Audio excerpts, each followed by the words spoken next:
नमस्कार, मैं हूं आपके साथ ऋतु भंडारी और हमारी खास पेशकश में आप सभी का बहुत स्वागत है। जेल या पनाहगार।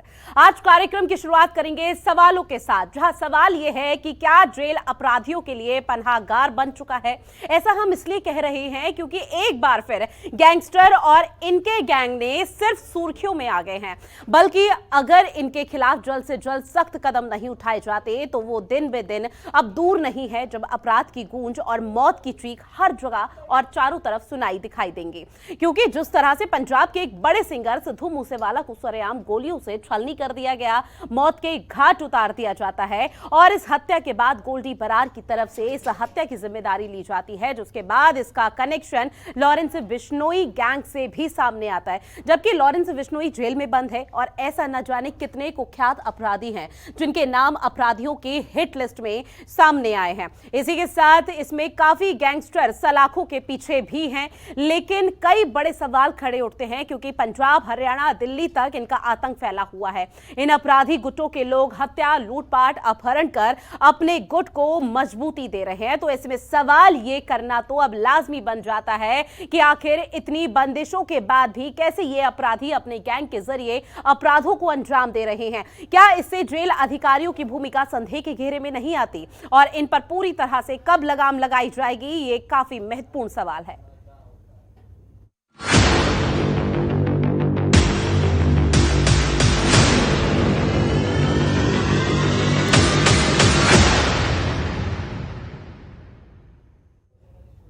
और इस पूरे मामले को लेकर ग्राफिक्स के जरिए आपको समझाने की कोशिश करते हैं कि जेल या पनाहगार।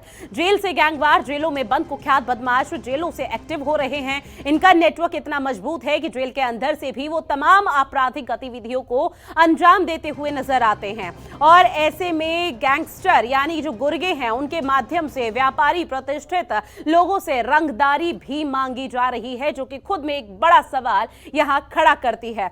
बदमाशों का नेटवर्क जारी रखवाने के लिए जेल अधिकारियों की भूमिका भी अब संदेह के घेरे में आनी लाजमी है, क्योंकि जेल से गैंगवार, ये ग्राफिक्स के जरिए आपको समझाने की कोशिश कर रहे हैं, जहां आशंका यह भी जताई जाती है कि जेल अधिकारियों की मेहरबानी से ही बदमाश बाहर नेटवर्क बनाए हुए हैं। और इनके अलावा भी कई जेल अधिकारियों की शिकायतें सरकार के पास पहले भी जा चुकी है और लगातार सरकार को भी मिल रही है, लेकिन उनके बावजूद भी किसी तरह की रोकथाम पूरे मामलों में नहीं की जाती। ड्रग्स की तस्करी के जरिए ये कमाई करते हैं गैंगस्टर, यानी जेल के अंदर ही पनाह मिलती हुई नजर आ रही है। गैंग्स के कमाई का जो जरिया है वो क्या है, वो ग्राफिक्स के जरिए आपको बता रहे हैं।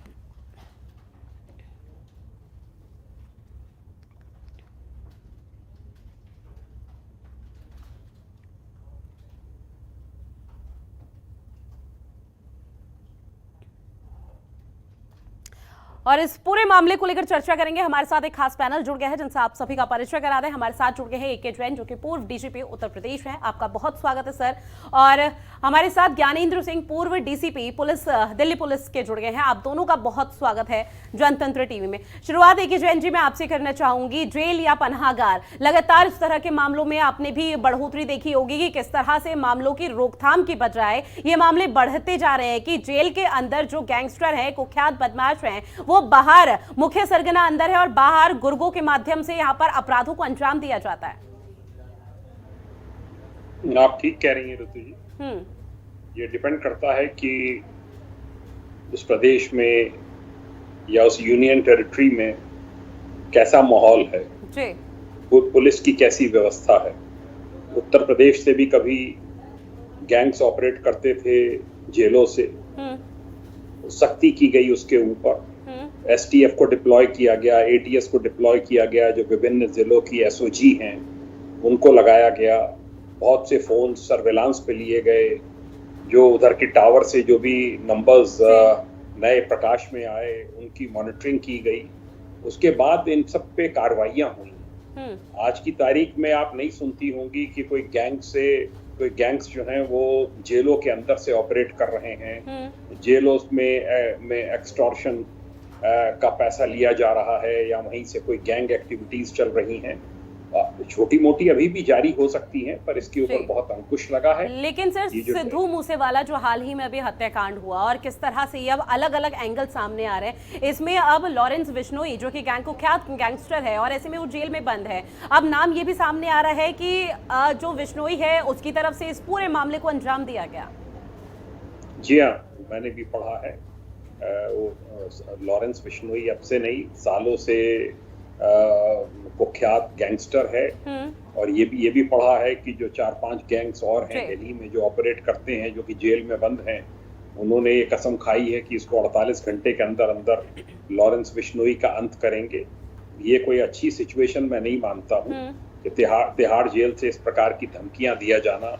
ये जो आपका टॉपिक है कि ये जेल है या पनाहगार है, इससे यही साबित होता है। इस पे बहुत सख्ती किए जाने की आवश्यकता है, अन्यथा ये जेलों के अंदर से बैठकर सारी इनकी फरमाइशें पूरी होंगी, या आराम से वहां पे रहेंगे और वहीं से फिर ऑपरेट करेंगे। बिल्कुल है। ज्ञानेंद्र जी, आपका रुख करूंगी। सर, आप किस तरह से इस तरह के मामलों को देखते हैं कि और किसको जिम्मेदार इस पूरे मामले पर ठहराते हैं कि क्यों इस तरह के मामले लगातार उजागर हो रहे हैं, बल्कि रोकथाम की जानी चाहिए लेकिन रुकने का नाम नहीं ले रहे? देखिए, जहाँ पंजाब का सवाल है तो हमें पूरे पंजाब का जो ये चल रहा है उसको एक होलिस्टिक अप्रोच पे रख के देखना होगा। इसके तार कनाडा से भी जुड़े हुए हैं और कई स्टेट से भी जुड़े हुए हैं। पंजाब में एक म्यूजिक इंडस्ट्री है जो कई हज़ार करोड़ रुपए की है, और जितने सिंगर हैं इनका किसी न किसी गुट से कुछ न कुछ लिंकेज ज़रूर है। तो इनके जो शार्प शूटर हैं उसकी एक अनुमान के अनुसार जो खुले अभी पंजाब में घूम रहे हैं, 600 से ज़्यादा इनके शार्प शूटर्स हैं और हर एक को पता है कि वो किसके साथ एसोसिएट होता है। जो अभी मूसेवाले का मर्डर हुआ उसमें उनके जो पीए थे जो ऑस्ट्रेलिया भाग गए, वो भी एक मर्डर में मुनव्वस थे और एक गैंग से जुड़े हुए हैं। तो ये गैंग वार है जिसकी लिंकेज देश और देश के बाहर तक है। तो इसे जड़ से निपटने के लिए पंजाब पुलिस को आमूल चूल परिवर्तन करने पड़ेंगे। ये छोटे कॉस्मेटिक चेंज से कुछ नहीं होगा। इसके अलावा जो जेल से जिस तरह की इंस्ट्रक्शंस आ रही हैं या जिस तरह से ये है, तो जेल में भी उनके ऊपर दबाव बनाना पड़ेगा, क्योंकि ये नए नए तरीके इजाद करते हैं कि जिससे ये अपनी बात, अपना सिग्नल वहाँ तक पहुँचाते हैं और फील्ड में इसके लोग होते हैं। इसमें एक बात विशेष है, तो क्या सर इसका माध्यम जो सुरक्षाकर्मी, जो पुलिस बल जेलों में जिनकी तैनाती हो रखी है, जो अपनी ड्यूटी निभा रहे हैं, उनको माने? क्या उनके जरिए उन्हें माध्यम बना के जो इंफॉर्मेशन है वो बाहर से अंदर या जेल के अंदर से बाहर पहुंचाई जाती है? देखिए, जो इंफॉर्मेशन की बात है वो तो ठीक है, पर वो इतना बड़ा हिस्सा नहीं है। जो बड़ा हिस्सा है कि जो उनके पास में मीन्स हैं, जो हथियार हैं। अब जो इसके मूसेवाले के इसमें हथियार का इस्तेमाल हुआ वो AK सीरीज़ का लेटेस्ट है, जो अभी तक ना तो पुलिस के पास आया है और ना किसी और के साथ है। वो AK-104 सीरीज है। हम या तो 146 है हमारे पास या 156 है, AK-156 है। ये तो उससे भी है। तो इसमें नियंत्रण की ये भी आवश्यकता है कि ये हथियार या इस तरह से इनके पास ये चीज़ें कहाँ से आ रही हैं। जो बाहर हैं, इतना बड़ा उनका इंफ्रास्ट्रक्चर है, स्ट्रक्चर है, तो उस पर भी प्रहार करने की आवश्यकता है। पंजाब अकेले में 8 बड़े गिरोह हैं और 60-62 जो है छोटे छोटे गिरोह हैं। तो ये बड़े व्यापक रूप में फैल रहा है। इसमें जेल ही नहीं, बाहर भी काफ़ी काम करने की आवश्यकता है। और हमारी जो इंटेलिजेंस एजेंसीज हैं जो यहाँ से बाहर है, अब कनाडा उनके लिए सेफ हेवन है, जहाँ पे कनाडा से वो आराम से ऑपरेट करते हैं, निर्देश वहाँ से देते हैं। तो उस पर भी अंकुश लगाने की आवश्यकता है। बिल्कुल AK जैन जी, अब इसी पर सवाल आपसे, सिर्फ पंजाब का ही जिक्र नहीं, देश भर में इस तरह के कई बड़े ऐसे मामले सामने आ गए जहां जेल से के अंदर से बाहर ऑपरेटिंग की जाती है, इंस्ट्रक्शन अपने गुर्गों को दी जाती है। इससे पहले भी हमने कई बड़े मामलों को सुना है, लेकिन इस बीच जिस तरह से इस तरह के मामले सामने आते हुए नजर आते हैं, तो ऐसे में क्या समझा जाए? जो पुलिस वहां ड्यूटी दे रहे हैं, तैनात हैं, वो संदेह के घेरे में आते हैं। पहले तो ये समझना होगा कि जो जेल की पुलिस है वो अलग होती है और जो थानों पे तैनात है सिविल पुलिस वो अलग विंग है। यूपी जैसे यूपी पुलिस है वो अलग है और यूपी जेल का जो स्टाफ है वो अलग है। हाँ, कुछ सीनियर रैंक पे कुछ ऑफिसर्स जो हैं वो IPS ऑफिसर्स जो हैं वो जेल विभाग को अवश्य देखते हैं, यूपी में भी अन्य स्थानों पर। ये इसलिए किया गया है जिससे कि एक समन्वय पुलिस से बना रहे और दो अलग अलग एंटिटीज के रूप में कार्य ना करें। जब जेल से इनको ले जाया जाता है पेशी पर, तब भी जो है जो पुलिसकर्मी, जो सिविल पुलिस के जवान इनको लेके जाते हैं, वो भी अनियमितताएं बरतते हैं और इनको मिलवाते हैं लोगों से और इनको छूट देते हैं कि ये लोगों को फोन कर सकें, उनसे मिल सकें, उनको धमकी दे सकें। इसके ऊपर भी बहुत सख्ती से अंकुश लगाए जाने की आवश्यकता है। ये जो प्रेजेंट मर्डर केस हुआ है, ये हमें इस बात को समझना होगा कि जब टेररिज्म का वक्त था पंजाब में और तराई में, यूपी में, तो उस समय के बहुत से वेपन्स जो हैं वो रिकवर नहीं हुए हैं। बहुत से वेपन्स अब भी जो है अंडरग्राउंड हैं और दूसरा जो है पाकिस्तान की तरफ से लेटेस्ट वेपन्स की सप्लाई जो है वो ड्रोन के माध्यम से, अन्य माध्यमों से पंजाब में कराई जा रही है। पंजाब बॉर्डर स्टेट है, बड़ा संवेदनशील स्टेट है और पंजाब में, जैसा कि अभी दूसरे वक्ता ने कहा, बहुत सख्ती किए जाने की आवश्यकता है। बहुत समय से मैं इसको देख रहा हूं कि पंजाब में जरा वो पुलिसिंग नहीं रही जो कि आतंकवाद के दिनों में थी। जब तक कि वो अप्रोच नहीं अपनाई जाएगी, तब तक गैंग्स जो हैं ये खुलेआम इस प्रकार का आतंक फैलाते रहेंगे और ये एक शुभ संकेत नहीं है। ज्ञानेंद्र जी, सर आपसे समझना चाहूंगी, किस तरह की सख्ती और बरती जा सकती है ताकि इस तरह के मामलों में रोकथाम हो सके? जी, जैसा अभी जैन साहब कह रहे थे, बात बिल्कुल सही है। ये कोई एक पुलिस स्टेशन या लोकल पुलिस तक सीमित नहीं है। इसमें तो कोऑर्डिनेटेड अप्रोच की आवश्यकता है, जिसमें पंजाब ही नहीं, पंजाब से बाहर जो की भी जो एजेंसी हैं उनको भी जोड़ना पड़ेगा और सारे मिलके जब करेंगे तो जब ये ख़त्म होगा। ये कोई छोटा मोटा गैंगवार नहीं है कि जो लोकलाइज जिसका वजूद है। इसके तो लिंकेज बहुत दूर दूर तक हैं और इनके पास फंडिंग हो रही है, इनके पास में अच्छी तरह से हथियार आ रहे हैं। और फिर जैसा मैंने कहा कि म्यूजिक इंडस्ट्री जो है, जो सिंगर्स हैं, दे आर हाईली पेड, उन्हें काफ़ी पैसा मिलता है। एक छोटा मोटा जो सिंगर है पंजाब में, वो एक इवेंट के 1.5 से 2 लाख रुपया लेता है और जो बड़े सिंगर हैं उनका तो पूछो ही मत। तो जहाँ इतनी भारी आमदनी हो तो वहाँ पे इस तरह के लोगों की लिंकेज होगी, उनका जुड़ाव होगा, तो उन पे भी नज़र रखने की आवश्यकता है। और ये खुद जो सिंगर जुड़े हुए हैं इस तरह के, तो इनके ऊपर भी निगरानी की आवश्यकता है। ये कोई किसी गिरोह के साथ है, कोई किसी गिरोह के है, उसके गिरोह के सिंगर को मारता है तो वो दूसरा जो सिंगर है उसका जो जुड़ा हुआ गिरोह है वो उसको थ्रेट करता है।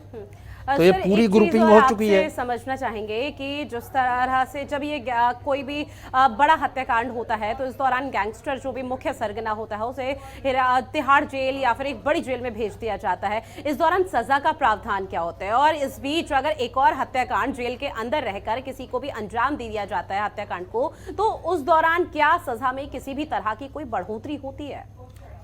देखिए, जो अभी आप कह रहे थे ठीक है, उससे कम्युनिकेशन होता है जेल से, पर उसके बहुत सारे तरीके हैं। एक यही तरीका नहीं है। अब वो आते जाते जब उनसे कोई मिलता है तो भी बात होती है। जब कोई हमारा पुलिसकर्मी लापरवाही दिखाता है और जब उनको पेश करने ले जाते हैं, जैसा जैन साहब ने बड़े स्पष्ट रूप से कहा, तो वहाँ भी उसकी बात हो जाएगी। सिग्नल तो पहुँच जाएगा, एग्जीक्यूट करने वाले बाहर बैठे हुए हैं, वहाँ से एक सिग्नल आया कि हाँ भाई ठीक है, कुछ नहीं है। उसने इन्फॉर्मेशन भी मिलती है कि किसने पैसे दिए या किसने नहीं दिए, या किसको मारना है, किसको छोड़ना है, ये सारी इन्फॉर्मेशन तो लगातार आती रहती है। तो बाहर बहुत सख्ताई की आवश्यकता है, और इसमें चाहे सेंट्रल गवर्नमेंट की एजेंसीज हों और चाहे स्टेट पुलिस हो, सबको मिलकर काम करना पड़ेगा। बिल्कुल, सबको मिलकर काम करना पड़ेगा, तभी शायद इस तरह के मामलों की रोकथाम हो सकती है।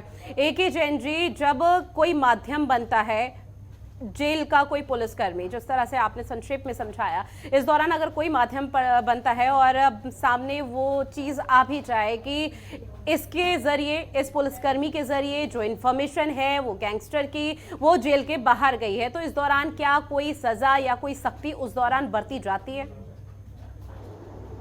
पुलिसकर्मियों से मतलब है आपका कि पुलिसकर्मियों पर सख्ती की जाती है या जेल के बंदियों पे? सर, पुलिसकर्मियों पर, क्योंकि माध्यम कहीं ना कहीं शक के घेरे में वही होते हैं सबसे पहले कि आखिर बाहर की इंफॉर्मेशन अंदर कैसे आई और अंदर की बाहर कैसे लीक हो रही है। देखिए, ऐसा है, ऐसे पुलिसकर्मियों पर भी लगातार कार्रवाई होती रहती है, और ऐसे जो बंदी हैं इन पर भी कार्रवाई होती है। जब इनके बारे में पता चलता है तो इनको तन्हाई वगैरह में शिफ्ट कर दिया जाता है, जिससे कि ज्यादा लोगों से इनका संपर्क ना हो सके। और ये स्टेट की जो स्पेशलिस्ट एजेंसीज हैं, जैसे यूपी में STF है, ATS है, अलग अलग जिलों की SOG हैं, सर्विलांस यूनिट्स हैं, इनका काम है कि उसको देखें कि जेल के अंदर से कौन से मोबाइल्स ऑपरेट कर रहे हैं, उनकी लगातार मॉनिटरिंग हो।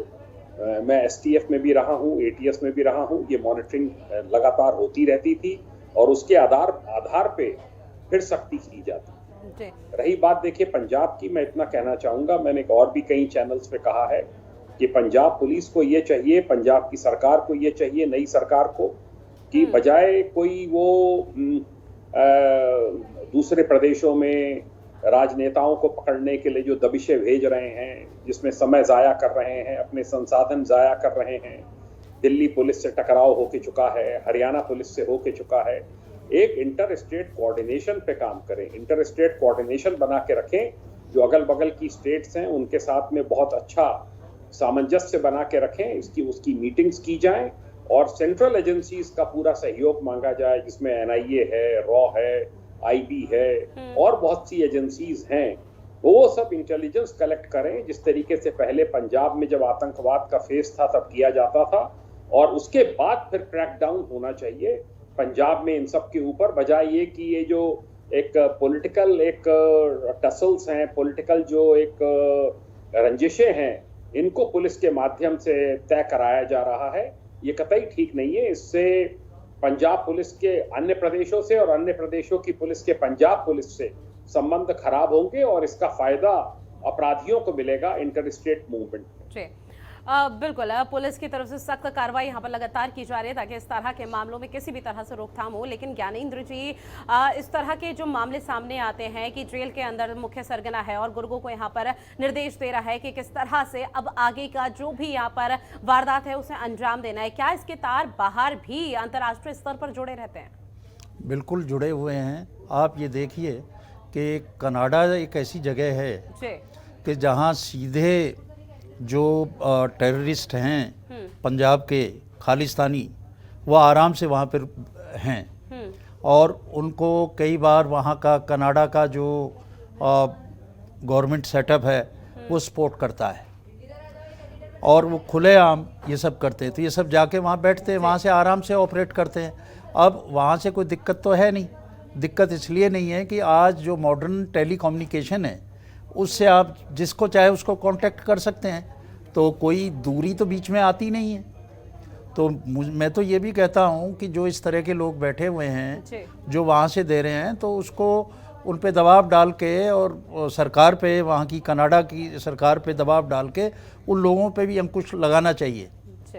और जहाँ तक पंजाब की बात है, तो पंजाब पुलिस भी वो करेगी जो वहाँ के राजनेता कहेंगे, और राजनेताओं की मंशा होती है डिफेंड करने की। जैसा कि अब जो करंट डिस्पेंशन है गवर्नमेंट का, तो इस डिस्पेंशन में हम देखते हैं कि जैसे मूसे वाले का हम केस लें, तो उसी में वो उसको डिफेंड करते रहे कि हमने जो सिक्योरिटी एजेंस का नंबर घटाया, 11 से घटा के 2 कर दिए, तो उसको जस्टिफाई नहीं कर पाए। देखिए अलर्ट ड्यूटी है, आप अगर किसी को प्रोटेक्शन दे रहे हैं तो वो 24 आवर्स का दे रहे हैं। अगर आपके पास 2 ही आदमी हैं तो 24 घंटे कैसे आ जाएंगे? ये सख्त ड्यूटी होती है, स्टैंडिंग ड्यूटी होती है। और मैंने तो अपना उसमें देखा है कि 6-6 घंटे की ड्यूटी होती है, 4 शिफ्ट हो गई, 2 आदमी को 4 शिफ्टों में कैसे बांटेंगे आप? कोई तो स्लॉट खाली रहेगा। तो कोई लॉजिकल बात होती ही नहीं और बिना बात के डिफेंड करते फिरते हैं, इससे दिक्कत होती है। जो चीज़ें हैं, जो कमी है, उसको दूर करें, दुरुस्त करें। और जैसा जैन साहब ने कहा, कोऑर्डिनेशन जो है, जो पड़ोस के राज्य हैं उनकी पुलिस से कोऑर्डिनेशन तो बहुत ज़रूरी है। उनसे आपने शुरू से ही कन्फ्रंटेशन शुरू कर दिया तो आपके साथ कोऑर्डिनेट कौन करेगा? ये तो कोऑर्डिनेशन मीटिंग होती हैं जितनी भी नेबरिंग स्टेट की है, वो इसीलिए होती हैं कि जिससे कि क्रिमिनल को तो कोई दिक्कत नहीं है कि एक स्टेट से दूसरे स्टेट में जब वो जाता है, पुलिस को दिक्कत है, उसको कोऑर्डिनेशन चाहिए दूसरी पुलिस का। तो अगर सब जो इस तरह के मामले, इन पर पूरी तरह से लगाम कब तक लग सकती है? या फिर इसी तरह से ये जो धंधा चल रहा है अंदर जेल के अंदर से बाहर इंफॉर्मेशन लीक करने का, ये चलता रहेगा यूं ही? देखिए ये थोड़ी लंबी एक्सरसाइज है, ये कोई ओवरनाइट इशू नहीं है। इसमें स्ट्रक्चरल चेंज की भी आवश्यकता है और लोगों का इन्वॉल्वमेंट की भी जरूरत है। जो अच्छा काम कर रहे हैं उन्हें आगे बढ़ाने की भी आवश्यकता है। किसी भी तरह से पॉलिटिकल उससे उनको जो विक्टिमाइज ना किया जाए। अच्छे जो लोग हैं उनको आगे बढ़ाएं। अब इस चक्कर में तो बिल्कुल ही नहीं आना चाहिए कि मैं इस पार्टी में आया हूं तो मैं फला अमुक अफसर को लगाऊंगा, उस अमुक अफसर को लगाऊंगा, चाहे वो एफिशिएंट हो या ना हो। तो ये तो सब देख दाख के अगर इनकी विल होगी तो कोई ज़्यादा मुश्किल काम नहीं है, कुछ वीक में ये सारा सफाया हो सकता है। AK जैन जी, यही सवाल सर आपसे कि क्या इस तरह के मामलों में कभी भी किसी भी समय रोकथाम लग पाएगी, लगाम लग पाएगी? नहीं, क्यों नहीं लग पाएगी। पूर्व में भी लगी है। पुलिस फोर्सेस ने बड़ा अच्छा काम किया है, बड़े अच्छे रिजल्ट्स दिए हैं और उसके लिए पॉलिटिकल लीडरशिप और जो पुलिस की टॉप लीडरशिप है, जैसे पंजाब में KPS गिल का फेस था, KPS गिल और जूलियस रिबेरो का फेस था। उस समय टेररिस्ट का सफाया हुआ। हालांकि एक मुख्यमंत्री को अपनी जान गंवानी पड़ी पंजाब में, पर कोई बात नहीं है। जो उनकी शहादत थी उसकी वजह से आज पंजाब जो है वो काफी सेफ प्रदेश है। पर इधर मैं देख रहा हूँ कुछ महीनों से कि वहाँ के जो घटनाक्रम हैं वो ठीक नहीं है।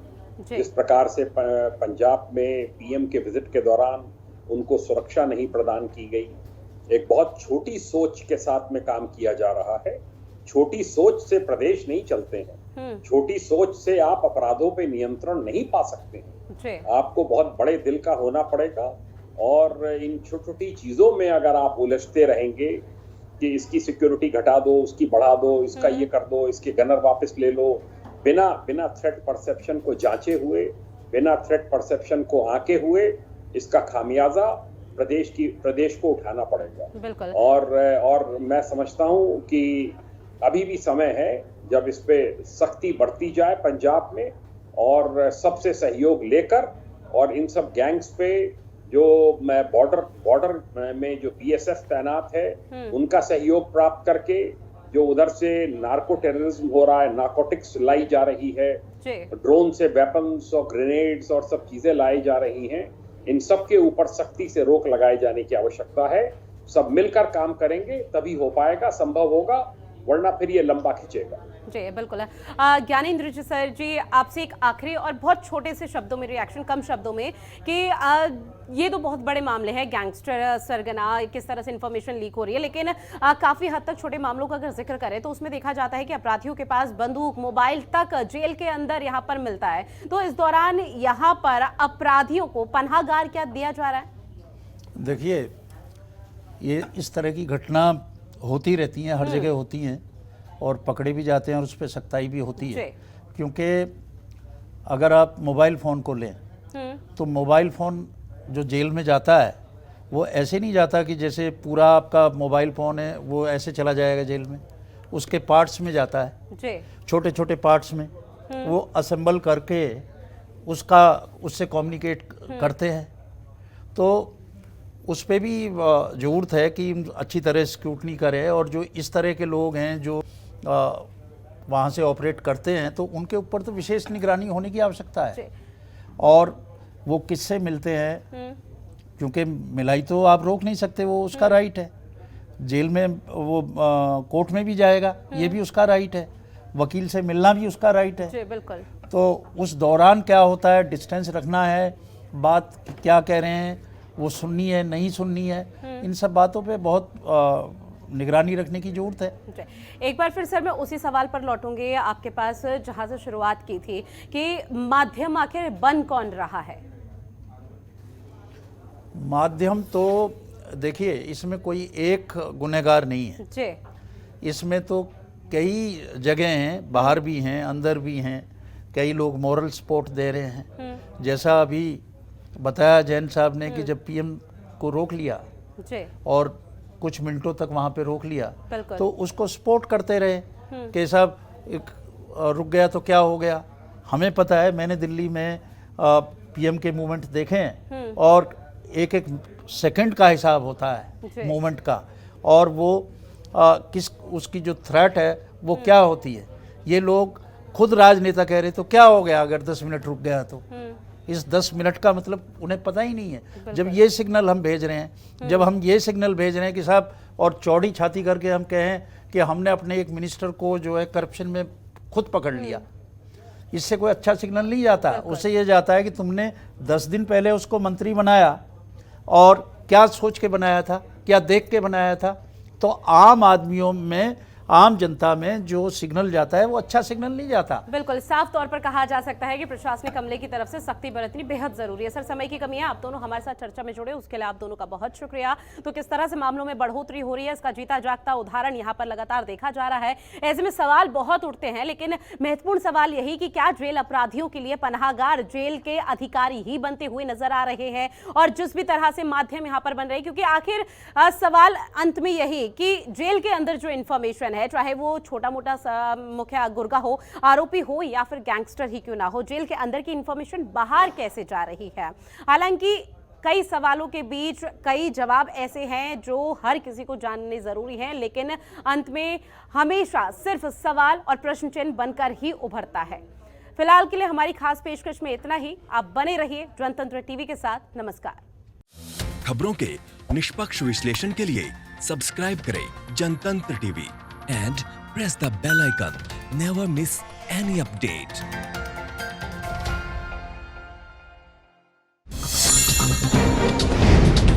डाउनलोड कीजिए जनतंत्र टीवी ऐप को, जो कि अवेलेबल है गूगल प्ले और ऐप स्टोर पर। अधिक जानकारी के लिए अभी डाउनलोड करें।